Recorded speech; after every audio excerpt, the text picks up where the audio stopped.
89ರಿಗೆ ಬೆಂಗಳೂರಿಗೆ ಬಂದಿದ್ದು. ಅಯ್ಯೋ ಇಷ್ಟೇ ಸಾಕು, ಇರೋ ಕಡೆನಲ್ಲಿ ಸುಮ್ಮನಾಗ್ಬಿಡೋಣ ಅಂತ ಅನ್ಸೋದಕ್ಕೆ ಶುರುವಾಗುತ್ತೆ.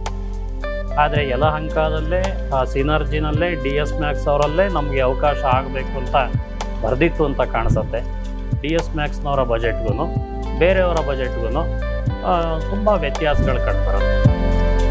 ನನ್ನ ಹೆಸರು ಅನಂತ ಪದ್ಮನಾಭ KV ಅಂತ. ಇಂದಿರಾನಗರ ಕಾಲೇಜಲ್ಲಿ ಕನ್ನಡ ಲೆಕ್ಚರರ್ ಆಗಿ ಕೂಡ ಕೆಲಸ ಮಾಡ್ತಾ ಇದ್ದೀನಿ. 89ರಿಗೆ ಬೆಂಗಳೂರಿಗೆ ಬಂದಿದ್ದು. ಆವಾಗಲಿಂದ ಬೆಂಗಳೂರಲ್ಲಿ ವಾಸ ಮಾಡ್ತಾ ಇದ್ದಾಗ ನಮಗೆ ಒಂದು ಕನಸಿತ್ತು, ನಮ್ಮದೇ ಒಂದು ಸ್ವಂತ ಮನೆ ಮಾಡ್ಕೋಬೇಕು ಅಂತ. ಸಹಜವಾಗಿ ಒಂದಷ್ಟು ಎಲ್ಲ ಥರದ ಅನುಕೂಲಗಳು ಇರಲಿ ಅಂತ ನಿರೀಕ್ಷೆ ಮಾಡ್ತೀವಿ, ತಪ್ಪೇನಿಲ್ಲ, ನಿರೀಕ್ಷೆ ಮಾಡ್ತೀವಿ, ಬೇಕು ಈ ಥರ ಎಲ್ಲ ಇದ್ದರೆ ಚೆನ್ನಾಗಿರುತ್ತೆ ಅಂತ. ಆದರೆ ನೋಡ್ತಾ ಹೋದಾಗ ವಿಪರೀತ ಆಗಿಬಿಟ್ರೆ 60 ಲಕ್ಷ 70 ಲಕ್ಷ 80 ಲಕ್ಷ ಆದರೆ ಆವಾಗ ನಮ್ಮ ಆಸೆ ಏನಾಗುತ್ತೆ, ಅಯ್ಯೋ ಇಷ್ಟೇ ಸಾಕು, ಇರೋ ಕಡೆನಲ್ಲಿ ಸುಮ್ಮನಾಗ್ಬಿಡೋಣ ಅಂತ ಅನ್ಸೋದಕ್ಕೆ ಶುರುವಾಗುತ್ತೆ. ಆ ಯೋಚನೆ ಮಾಡಿದಾಗ ಇದು ನಮಗೆ ತುಂಬ ಅನುಕೂಲಕರವಾಗಿದೆ ಅಂತ ನಮ್ಮ ಭಾವನೆ ಬಂತು. ಆದ್ದರಿಂದ ನಮಗೆ ಪರವಾಗಿಲ್ಲ, ನಾವು ಇನ್ವೆಸ್ಟ್ ಮಾಡಿದ್ರೂ ಅದರಿಂದ ನಮಗೇನು ಯೋಚನೆ ಮಾಡುವಂತಹ ಅಗತ್ಯತೆ ಇಲ್ಲ ಅಂತ ನಮಗೆ ಮನಸ್ಸಿಗೆ ಬಂತು. ನಾವು ಎಷ್ಟೇ ಜಾಗ ಹೋಗಿ ನೋಡ್ಕೊಂಡು ಬಂದರೂ ಅದು ನಮಗೆ ಕನೆಕ್ಟ್ ಆಗೋದಿಲ್ಲ. ಯಾವುದೋ ಒಂದು ನಿರ್ದಿಷ್ಟವಾದ ಒಂದು ಜಾಗ ಇರುತ್ತೆ ಅಂತ ಕಾಣಿಸುತ್ತೆ, ಅದು ನಮಗೆ ಗೊತ್ತಿಲ್ಲ. ನಿರ್ಧಾರ ಮಾಡೋದು ದೇವರದ್ದು ನಿರ್ಧಾರ ಮಾಡ್ತಾನೆ ಅನ್ಸುತ್ತೆ. ಈ ವ್ಯಕ್ತಿ ಇಂಥ ಕಡೆಯಲ್ಲೇ ವಾಸ ಮಾಡಬೇಕು ಅಂತ ಅವನು ತೀರ್ಮಾನ ಮಾಡ್ತಾನೆ ಅಂತ ಕಾಣಿಸುತ್ತೆ. ಆದರೆ ಯಲಹಂಕದಲ್ಲೇ ಸಿನರ್ಜಿನಲ್ಲೇ DS ಮ್ಯಾಕ್ಸ್ ಅವರಲ್ಲೇ ನಮಗೆ ಅವಕಾಶ ಆಗಬೇಕು ಅಂತ ಬರೆದಿತ್ತು ಅಂತ ಕಾಣಿಸುತ್ತೆ. ಫ್ಲಾಟ್ ತುಂಬ ಅಚ್ಚುಕಟ್ಟಾಗಿ ಮಾಡಿದ್ದಾರೆ, ಅದರಲ್ಲಿ ಎರಡು ಮಾತಿಲ್ಲ. ನಮಗೆ ಮನಸ್ಸಿಗೆ ತೃಪ್ತಿ ಆಗೋ ಥರದಲ್ಲಿದೆ ಅಂತ ನಮ್ಗೆ ಅನಿಸಿದೆ. ಡಿಫ್ರೆನ್ಸು ಸ್ವಲ್ಪ ಜಾಸ್ತಿ ಕಂಡು ಬಂತು ಬೇರೆಯವರ ಇದರಲ್ಲಿಲ್ಲ. ಏಕೆಂದರೆ ಬೇರೆಯವ್ರದ್ದು ನಾವು ನೋಡಿದ್ದೀವಿ, ಅದನ್ನು ಹೆಸರು ಮೆನ್ಷನ್ ಮಾಡೋದಕ್ಕೆ ನಾನು ಇಷ್ಟಪಡೋದಿಲ್ಲ. ಆದರೆ ಲಾಟ್ ಆಫ್ ಡಿಫ್ರೆನ್ಸ್ ಇದೆ ಇವರ ಬಜೆಟ್ಗೂ DS ಮ್ಯಾಕ್ಸ್ನವರ ಬಜೆಟ್ಗೂ ಬೇರೆಯವರ ಬಜೆಟ್ಗೂ ತುಂಬ ವ್ಯತ್ಯಾಸಗಳು ಕಂಡುಬರುತ್ತೆ.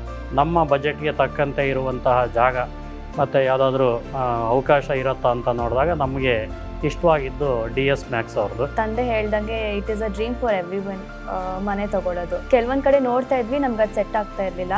ನಮ್ಗೆ ಅದು ಸೆಟ್ ಆದಾಗ ಬಜೆಟ್ ಪ್ರಾಬ್ಲಮ್ ಆಗ್ತಾ ಇತ್ತು. ಬೇರೆ ಕಡೆ ಎಲ್ಲ ಇರುವಾಗ ಲೈಕ್ ಗಾಡಿ ಎತ್ಕೊಂಡು ಆ ಶಾಪ್ ತನಕ ಎಲ್ಲ ಹೋಗಬೇಕು. ಇಲ್ಲಿ ಗೇಟ್ ಒಳಗಡೆನೇ ಸೂಪರ್ ಮಾರ್ಕೆಟ್ ಇದೆ, ಜಿಮ್ ಇದೆ, ಸ್ವಿಮ್ಮಿಂಗ್ ಪೂಲ್ ಇದೆ, ಪ್ಲೇ ಏರಿಯಾ ಇದೆ. ಸೊ ಅಲ್ಲೇ ವಾಕಿಂಗ್ ಮಾಡೋದಕ್ಕೂ ಸ್ಪೇಸ್ ಇದೆ. ಹತ್ರನೇ ಆಗುತ್ತೆ ಎಲ್ಲ. ಅದು ಆಚೆ ಎಲ್ಲೂ ಹೋಗೋ ಸರಿನೇ ಇಲ್ಲ, ಎಲ್ಲ ಒಳಗಡೆ ಇರೋದ್ರಿಂದ ನಮಗೆ ಅನುಕೂಲ ಆಗಿದೆ. ಸೊ ಅದೆಲ್ಲ ತುಂಬ ಹೆಲ್ಪ್ ಆಗುತ್ತೆ ಅಲ್ಲಿ ವಾಸ ಮಾಡೋರಿಗೆ. So it is very good. ನಾವು ವಾಸ ಮಾಡಿದಾಗಲೂ ನೆಮ್ಮದಿಯಾಗಿರೋದಕ್ಕೆ ಅವಕಾಶ ಇರುತ್ತೆ ಅಂತ.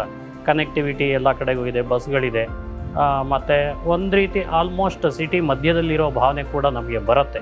ನಾವೇನೋ ತೀರಾ ಬೆಂಗಳೂರಿಂದ ಹೊರಗೆ ಹೋಗ್ಬಿಟ್ಟಿದ್ದೀವಿ ಅಂತ ಏನು ಅನಿಸೋದಿಲ್ಲ. DS ಮ್ಯಾಕ್ಸ್ ಟೀಮ್ನವರು ಎಲ್ಲ ಥರದಲ್ಲೂ ಸಹಕಾರ ಕೊಟ್ಟಿದ್ದಾರೆ.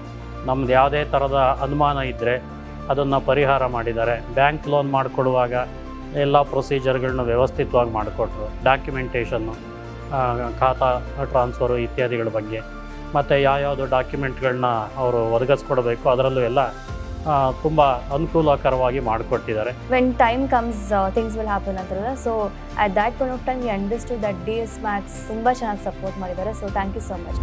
DS ಮ್ಯಾಕ್ಸ್ ಅವ್ರದ್ದು ತುಂಬ ಚೆನ್ನಾಗಿದೆ ಅಂತ ಅಂದ್ಬಿಟ್ಟು ನಮಗೆ ಪರಿಚಯ ಇರೋದಿಲ್ಲ, ನಾವು ಹೇಳ್ತಾ ಇದ್ದೀವಿ. ಒಂದಷ್ಟು ಲೋನ್ ಮಾಡಿಕೊಂಡು ಸ್ವಂತ ಮನೆ ಮಾಡ್ಕೊಳ್ಳೋದಕ್ಕೆ ಯಾಕೆ ಪ್ರಯತ್ನ ಮಾಡಬಾರ್ದು ಅಂತ ನಾನು ಸಜೆಸ್ಟ್ ಮಾಡಿದೆ. 20+ 25+ ಆಗ್ತಿದ್ದಂಗೆಲ್ಲ ಎಲ್ರಿಗೂ ಒಂದು ಆಸೆ ಬರುತ್ತೆ,